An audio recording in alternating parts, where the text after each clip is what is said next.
दोस्तों, ईरान ने 180 मासूम बच्चियों के कत्ल का बदला ले लिया है और ऐसा बदला लिया है जिसकी गूंज अमेरिका तक पहुंच गई है। दोस्तों, ईरान ने यूएई का अल दफ्रा एयर बेस निस्तनाबूद कर दिया है। उस पर ऐसा हमला किया है कि उसकी गूंज, उसकी थर्राहट अमेरिका तक पहुंची है। दोस्तों, ये वही एयर बेस है जहां से मिनाब स्कूल पर मासूम बच्चियों पर बॉम्ब बरसाया गया था, जिसके बाद मिनाब स्कूल में पढ़ रही 180 मासूम बच्चियां मौत के घाट उतार दी गई थी। जी प्रज्ञा जी, स्क्रीन पर निकाल कर पूरी इंफॉर्मेशन, पूरी जानकारी दर्शकों के लिए रखी गई है। प्रज्ञा जी, स्क्रीन के ऊपर खबर यह है कि IRGC strikes US Al Dhafra airbase in UAE with massive drone strike, यानी अल दफरा के ऊपर भयंकर बमबारी ड्रोन स्ट्राइक हुई है। यह ईरान की तरफ से हुई है।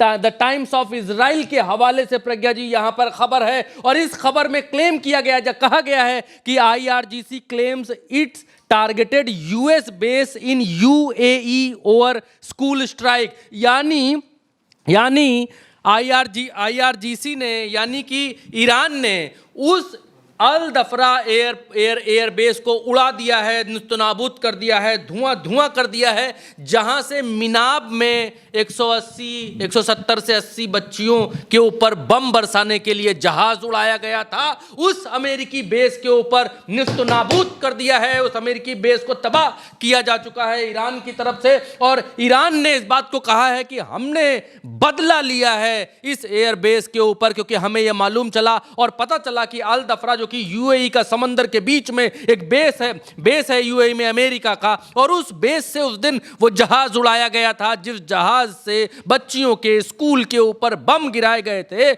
उस एयरबेस को हमने निस्तनाबूद कर दिया है, तबाह कर दिया है। आप इस हेडलाइन के नीचे की लाइनों पर गौर करेंगे तो आपको मालूम चलेगा।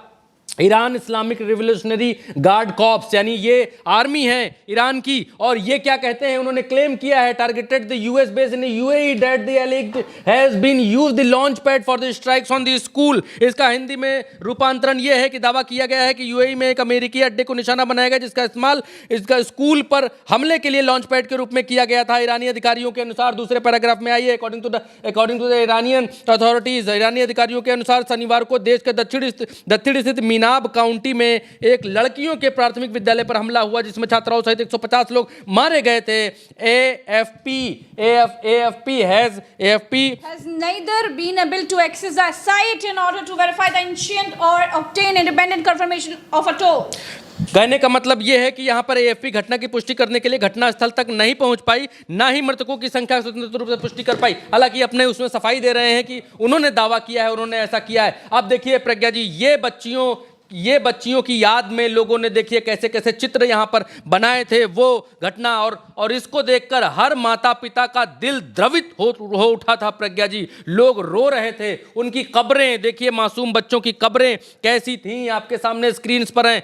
जेसीबी लगाकर कब्रें खोदी गई थी। प्रज्ञा जी, ये लोग वहां पर बच्चियों के अंतिम संस्कार में पहुंचे थे और ये देखिए, ये इस चित्र ने पूरी तस्वीर है जो इस तस्वीर ने पूरी दुनिया के लोगों को, और इस तस्वीर के पीछे प्रोपेगेंडा भी बहुत फैलाया गया वेस्टर्न मीडिया की तरफ से कि ये तस्वीर एआई है, मॉफ्ड है, फलाना है, ढिमकाना है, पुरानी है, यहाँ की है, वहाँ की है। लेकिन प्रज्ञा जी, ये तस्वीर 100% सच्ची है। इतने बच्चों का कत्ल यहाँ पर अमेरिका की तरफ से किया गया।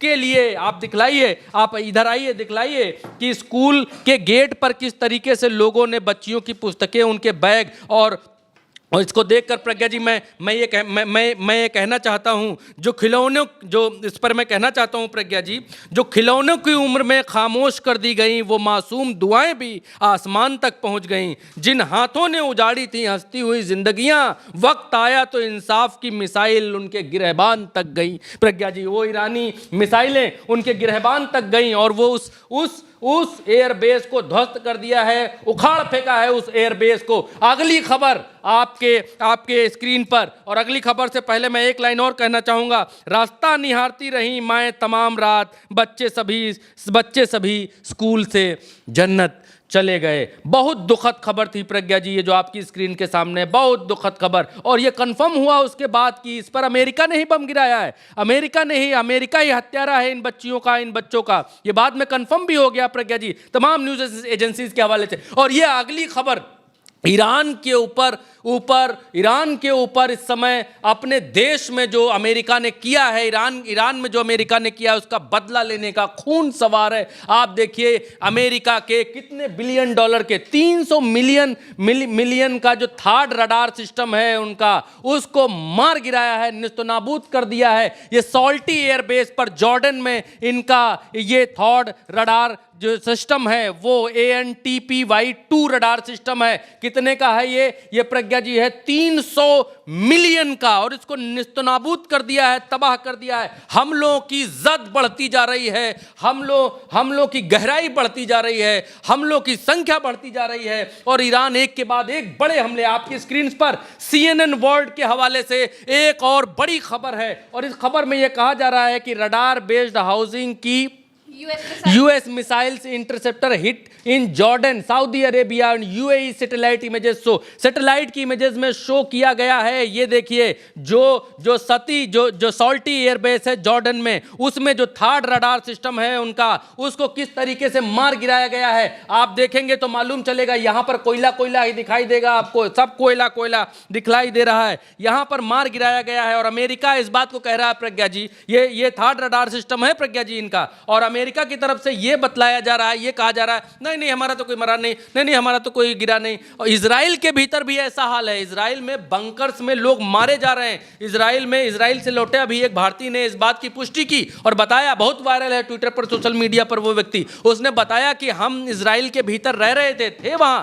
इजराइल बताता है हम बड़ी टेक्नोलॉजी में आगे हैं, लेकिन ना इनका सायरन वहां बजता है, ना बाजा बजता है, बस सिर्फ मिसाइल आकर के गिर जा रही है। और जो ये लोग कहते हैं छुप जाओ बेस में, बंकर में 100 150 लोग छुप गए, ऊपर से आई मिसाइल गिर गए, उसमें मर गए, लेकिन कोई भी सूचना बाहर नहीं आ रही है। मना किया गया है कि कोई फोटो नहीं खींच सकता, मना किया गया कोई ऐसा विजुअल, ऐसी तस्वीर नहीं दिखा सकता है जो ये दिखलाए कि अमेरिका और इजराइल युद्ध में उनको हानि हो रही है। कोई भी ऐसी तस्वीर नहीं। अच्छा, इसके बाद एक तस्वीर, पोल पट्टी तब खुल गई जब ये तस्वीर सामने आ गई। ये वो थर्ड रडार सिस्टम है, ये 2,500 करोड़ रुपए का बताया जा रहा है प्रज्ञा जी। 2,500 करोड़ रुपए का इनका थर्ड रडार सिस्टम है। 5,000 से 6,000 किलोमीटर तक ये देख सुन सकता था, ये मिसाइलों को पहचान सकता था, परख सकता था। और इसीलिए अमेरिका और अमेरिका के सहयोगियों के ऊपर ईरान कहर बरकर बरस रहा है, क्योंकि ये लोग अब ईरान की मिसाइलों को पकड़ नहीं पा रहे हैं। उनकी किधर से आ रही, कहां से जा रही। अमेरिका को मोतियाबिंद हो चुका है ईरान के भीतर, क्योंकि उसकी देखने और सुनने की शक्ति लगभग खत्म कर डाली है। 5 देशों के भीतर इनके रडार स्वाहा कर दिए हैं, धराशायी कर दिए हैं। ईरान जिस स्ट्रेटजी के साथ लड़ रहा है, और इस ईरान की इस ताकत को प्रज्ञा जी अमेरिका भाप नहीं पाया, पकड़ नहीं पाया। कई बार हम आपको बता चुके। उसके आगे की बात यह है कि अब ये लोग अपनी इस नाकामी को छिपाने के लिए, अमेरिकी और इजरायली अपनी नाकामी को छिपाने के लिए ये कह रहे हैं कि रूस इनको बता रहा है, रूस इनको बता रहा है ईरानियों को कि हमारा थाड कहाँ है, रूस बता रहा हमारा पोत कहाँ है, रूस बता रहा कि हमारा सैटेलाइट कहाँ है, रूस बता रहा कि हमारा जो है जहाज कहाँ से उड़ के आ रहा। ये इनको सब रूस बता दे रहा है ईरानियों को तो कुछ नहीं पता है, ये रूस वाले बता दे रहे हैं इनको, इसीलिए ये लोग हमको मार ले रहे हैं, रूस पीछे से बता रहा। ये अब अमेरिकियों ने कहना शुरू कर दिया है, इजरायलियों ने कहना, और सब बयानात सब छपने शुरू हो गए। किसी स्टोरी में हम वो बयानात भी निकाल करके आपको बताएंगे, अभी हमारे पास नहीं है स्टोरियाँ, हमने पढ़ी देखी समझिए, इसलिए हमने आपको बताया। एक और खबर आपके सामने, यहां पर ईरान की सेना है उसकी तरफ से कहा गया है कि US air combat satellite communication hub at Al Dhafra airbase in United Arab Emirate on Saturday. ये वही बात यहां पर ईरान इंटरनेशनल इंग्लिश की तरफ से ये कंफर्म किया जा रहा है और बतलाया जा रहा है। अब ये बड़ी चीज प्रज्ञा जी आपकी स्क्रीन के ऊपर है, और इसमें यहां पर ईरान के जो मिनिस्टर हैं, ईरान के जो राष्ट्रपति हैं, वो इस बात को बिल्कुल क्लियर कट और बिल्कुल सीधा इस बात को ये बात यहां पर कहते हुए दिखाई दे रहे हैं, Iran will never surrender unconditionally, president says. इन्होंने कहा है कि ईरान किसी भी शर्त के साथ कभी सरेंडर करने को राजी नहीं है, तैयार नहीं है। यहां पर प्रज्ञा जी आप देखिए क्या नीचे लिखा है, will take the dream to their graves. उन्होंने कहा है कि जो लोग ये कह रहे हैं those dreaming of Iran unconditional surrender, जो ये सपना देख रहे हैं, यहां पर ट्रंप और इजराइल को संबोधित करते हुए ये कह रहे हैं कि जो बार कह रहे हैं कि ईरान जल्द ही सरेंडर करेगा, जो ये सपना देख रहे हैं कि ईरान सरेंडर कर देगा, वो सपना भूल जाएं। लिखा है will take the dream of their graves, हम उनके सपनों की यहां कब्र खोद देंगे, ये ईरान कह रहा है। और ईरान के राष्ट्रपति कह रहे हैं, ये कोई कमांडर कहता, विंग कमांडर कहता, सेनापति कहता, सेना अध्यक्ष कहता, समझ में आता। ईरान के राष्ट्रपति कह रहे हैं कि जो ये सोच रहे हैं कि हम सरेंडर कर देंगे, हम उनकी कब्र यहीं ईरान में खोद देंगे, क्योंकि हम कहीं लड़ने नहीं गए, हम किसी से मार करने नहीं गए, हम किसी के पंगे में टांग अड़ाने नहीं गए, हम अपने देश में हम अपना देश चला रहे हैं। तुम हजारों किलोमीटर से आए हो हम पर अटैक करने, तो यहीं तुम्हारी कब्र खोदेंगे और तुमको यहीं गाड़ेंगे। ये ईरान के राष्ट्रपति की तरफ से प्रज्ञा जी कहा गया है। और ईरान जिस तरीके से लड़ रहा है, हर कोई हैरान है प्रज्ञा जी, एवरीबडी, बिल्कुल हर कोई चौंक रहा है, हैरान हो रहा है। और अमेरिका इस हैरानी के पीछे की वजह बता रहा है कि रूस इनको सब बता दे रहा, वरना ईरानियों के ऊपर तो हमने ये समझकर अटैक किया था कि इनको 3-4 दिन में टिपिया देंगे और उसके बाद भाग चलेंगे, लेकिन अब रूस पीछे आ गया है, इसलिए हम नहीं जीत पा रहे हैं, ये अमेरिका अब बतला रहा है। जी। तो कुल मिलाकर ईरान के जो प्रेसिडेंट है मसूद पेज़ेश्कियान, उन्होंने साफ कह दिया है कि हम सरेंडर नहीं करने वाले हैं, और जो लोग ये सपना देख रहे हैं कि हम सरेंडर कर देंगे, हम उनकी कब्र खोदेंगे, ये बात साफ तौर पर खुली चेतावनी, खुली धमकी अमेरिका और इजराइल को दे दी ईरान ने। और फिलहाल के लिए इस खबर में इतना ही। तमाम और नई खबरों के लिए चैनल को सब्सक्राइब कीजिए। नमस्कार।